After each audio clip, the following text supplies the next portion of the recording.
Good evening student. Last video में हमने discuss किया था application of Hindu marriage. Now हमारा नेक्स्ट टॉपिक है nature of Hindu marriage. Nature of Hindu marriage में हम इसके कुछ इंपॉर्टेंट सेक्शन और डेफिनेशन है जिनको हम डिफाइन करेंगे। Okay, firstly I will read and then I will explain. So let's start from section 1, शो title and extent. First section में जो बताया है वो हम इसे करेंगे स्टार्ट।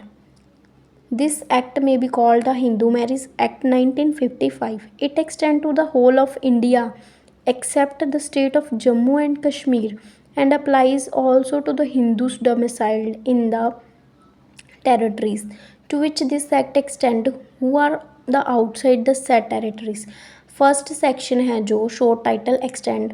हम जितने भी एक्ट वगैरह पढ़ते हैं उन सब में फर्स्ट सेक्शन में सिर्फ शॉर्ट टाइटल बताया गया है कि ये एक्ट कहाँ से आया, कब इस एक्ट का बना, किन किन पर अप्लाई होता है, और मतलब सारा इसमें इंट्रो ही बताया जाता है फर्स्ट सेक्शन में। तो इस सेक्शन में बताया गया है कि ये एक्ट हिंदू मैरिज एक्ट कहलाया गया है जिसे 1955 में बनाया गया। ये होल ऑफ इंडिया में एक्सटेंड हुआ है except the state of Jammu, और जम्मू और कश्मीर की स्टेट को छोड़कर ये पूरे इंडिया में अप्लाई होता है, और जिन जहाँ जहाँ हिंदूज़ की टेरिटरीज़ है वहाँ वहाँ पर भी ये अप्लाई होता है। Second, application of the act, ये तो हमने लास्ट वीडियो में किया है, ये इसमें सभी वही डिस्कस होगा। Third, condition for Hindu marriage. Hindu marriage की क्या क्या कंडीशन है ये सेक्शन 5 के अंडर आता है। Condition for Hindu marriage, a marriage may be solemnized between any two Hindus of the following condition are fulfilled. इसमें बताया गया कि सेक्शन 5 के अकॉर्डिंग हिंदू मैरिज को वैलिड तभी माना जाएगा अगर उसकी कुछ कंडीशंस है। ठीक है, पहले तो उन्होंने ये बोला है कि अगर दो हिंदूज़ के बीच में मैरिज होती है कंप्लीट वैलिड तभी माना जाएगा। इसके कुछ कंडीशन है जो रखी, जो हम नीचे पढ़ेंगे। 5 कंडीशन है मेनली इसकी। First is neither party has living spouse at the moment of marriage. कोई भी एक, दोनों में से एक का, कोई किसी का भी लिविंग स्पाउस नहीं होगा मैरिज के टाइम पर या मैरिज से पहले। ठीक है। Second, eight the time of marriage neither party, कोई भी party is giving consent because of unsoundness of mind, अगर उसकी अनसाउंडनेस है तो उसे उसकी कंसेंट देनी होगी। Suffering from mental disorder of such any kind और एक्सटेंड वेयर ही और शी इन फट फॉर मैरिज और प्रोक्यूरेशन ऑफ चिल्ड्रन। इसमें वही बताया गया कि अगर किसी की मेंटली डिस्टर्ब है, वो सफरिंग कर रहा है अपनी कंडीशन में, ठीक है, और अगर वो लड़की है जो अनफिट है और बच्चे को वो नहीं कर सकती प्रोक्रिएशन, तो उसके लिए। Second, then is subject to recurrent attack of insanities के उसको अटैक आ रहे हैं। Third one is the bride groom is 21 years, bride is 18 year. Then parties are not filling the degree of prohibited relationship unless the custom or user governing each of them permit for such marriage. Parties are not spinned off the each other unless a custom or uses। इसमें वही बताया गया है कि prohibit degree होनी चाहिए। prohibit degree of relation क्या होता है?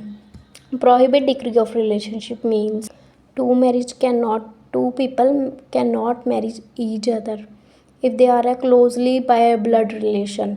अगर उनका कोई ब्लड रिलेशन है, वो दोनों का जैसे कज़न्स में आ जाए या ब्रदर में उनका कोई ब्लड रिलेशनशिप मिलता है दो पर्सन का, तो वो प्रोहिबिट डिग्री रिलेशनशिप में आ जाता है। और ऐसे ही स्पिंडर रिलेशनशिप है। स्पिंडर रिलेशनशिप में भी पार्टीज़ का आगे आगे जनरेशन आता है, वो हम आगे इसको सब कवर करेंगे। नेक्स्ट हमारा मेन टॉपिक ही स्पिंडर रिलेशनशिप पर आता है। First, sapinda relationship with reference to any person extend to as far as the third generation in the line of ascent through as the mother and the fifth line of the ascent through the father, the line being traced upward to each case from the person concerned who is to be account as the first generation। इसमें मैंने एक छोटा सा diagram put किया है जिसमें उन्होंने बताया गया है कि स्पिंडर रिलेशनशिप का मतलब है कि जैसे फादर की तरफ से 5 जनरेशन और मदर की तरफ से 3 जनरेशन, इस पिंडा रिलेशनशिप का मतलब पिंडा, पिंड से बना। जैसे हमारे एक रिलेशनशिप, जैसे एक पर्सन है, उसका फादर का ग्रैंडफादर, ग्रैंडफादर का ग्रेट ग्रैंडफादर, ये सभी जो जनरेशन है ना, ये इस पिंडा रिलेशनशिप में कवर होती है। एक पिंड से दूसरा पिंड, ऐसे जो हमारे साथ कनेक्टेड है वो भी बंदे एक दूसरे से मैरिज नहीं कर सकते।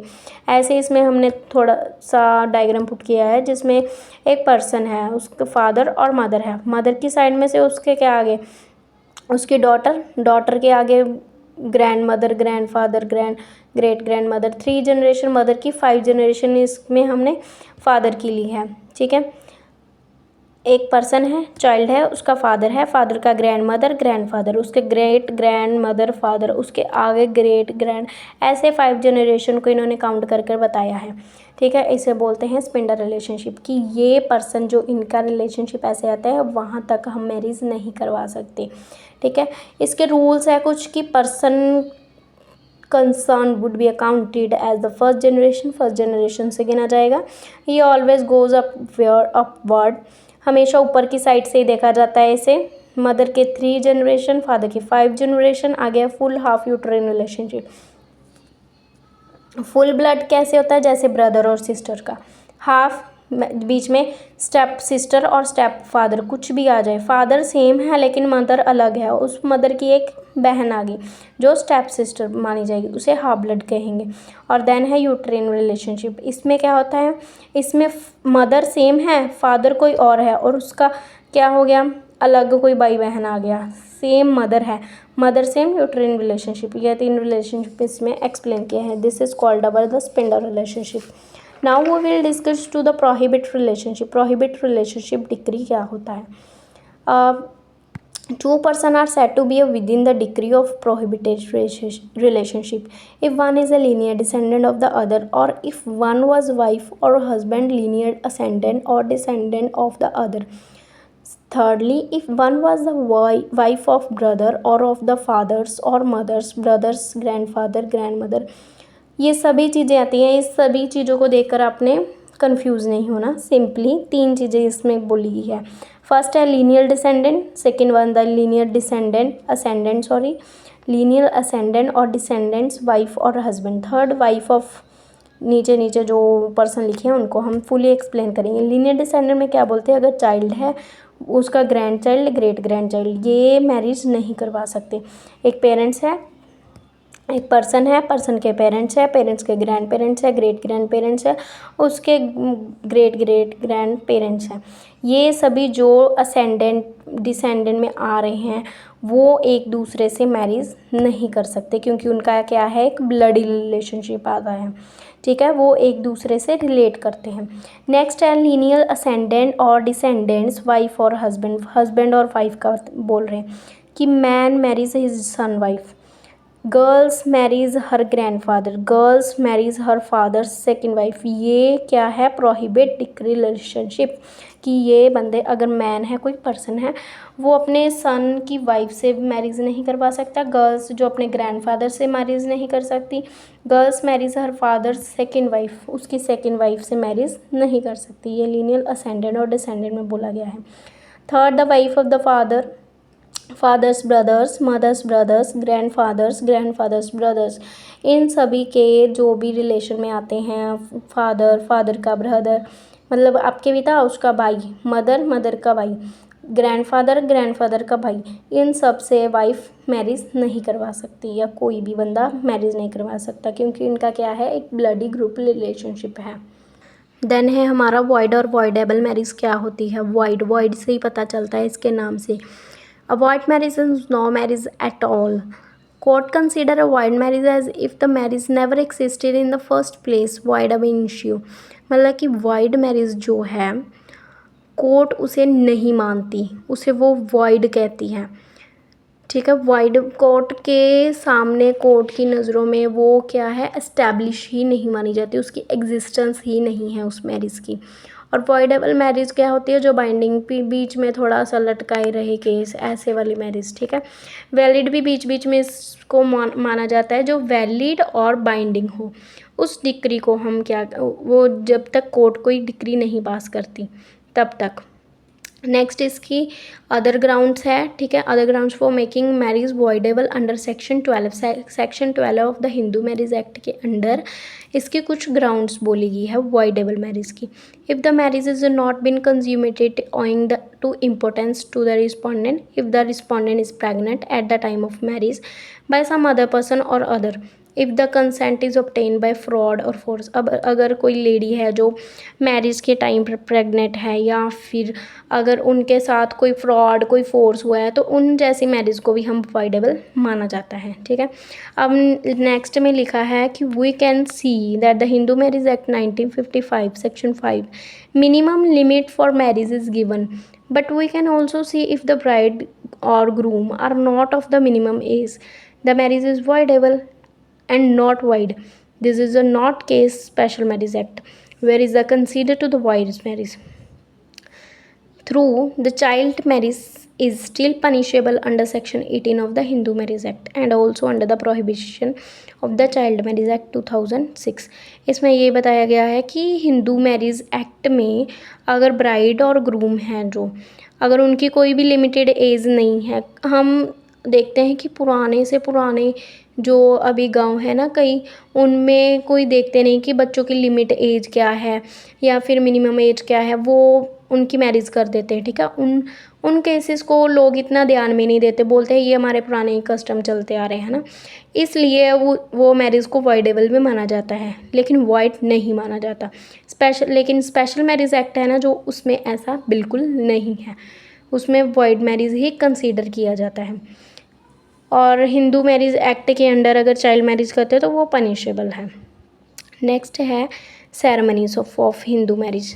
सेरेमनीज क्या होता है, इसमें सिंपली बताया गया हिंदू मैरिज में भी solemnized in accordance with the customary rites और सेरेमनीज ऑफ ईदर पार्टी। अगर कोई पार्टी है जैसे दो कपल है उनकी मैरिज होती है, हिंदू कपल है, ठीक है, वो क्या करते हैं उनकी सेरेमनीज होती है सप्तापदी। इसमें क्या होता है उन्होंने 7 स्टेप लेने होते हैं फायर के आगे, ठीक है, जैसे 7 फेरे हो, जब तक वो 7 फेरे नहीं लेते तब तक उनकी मैरिज को वैलिड नहीं माना जाता, ठीक है। अग्नि के आगे जो भी सब उनके कस्टम्स वगैरह होते हैं उसके अकॉर्डिंग। बट इसमें ये भी बताया गया है कि saptapadi as well as kanyadaan is not a mandatory ceremonies to the make a Hindu marriage valid, कि सप्तपदी और कन्यादान अगर ये दोनों वैलिड नहीं है, मतलब कि मैंडेटरी नहीं है, ज़रूरी नहीं है कि ये हो गए तभी मैरिज को वैलिड माना जाएगा। अगर ये दोनों नहीं कस्टम हो रहे, कोई और उनके जो पुराने से पुराने कस्टम्स है या फिर उनका कोई अलग से कोई रिचुअल चलता आ रहा है, अगर वो उस अकॉर्डिंग मैरिज करते हैं तो मैरिज को वैलिड माना जाएगा, ठीक है। उसको ये नहीं कहेंगे कि नहीं ये तो मैरिज ही नहीं हुई अगर उन्होंने 7 स्टेप नहीं ले, no, this is wrong. Next last one is the section 8 registration of Hindu marriage. Hindu marriage के registration, state government make rules regarding the registration of marriage, कि स्टेट गवर्नमेंट ने कुछ रूल्स बनाए हैं, ठीक है, रजिस्ट्रेशन मैरिज के लिए। Non registration does not make a marriage invalid और वॉइड। अगर किसी के पास रजिस्ट्रेशन नहीं है तो इसका मतलब ये नहीं कि उनकी मैरिज इनवैलिड है या फिर वॉइड मानी जाती है।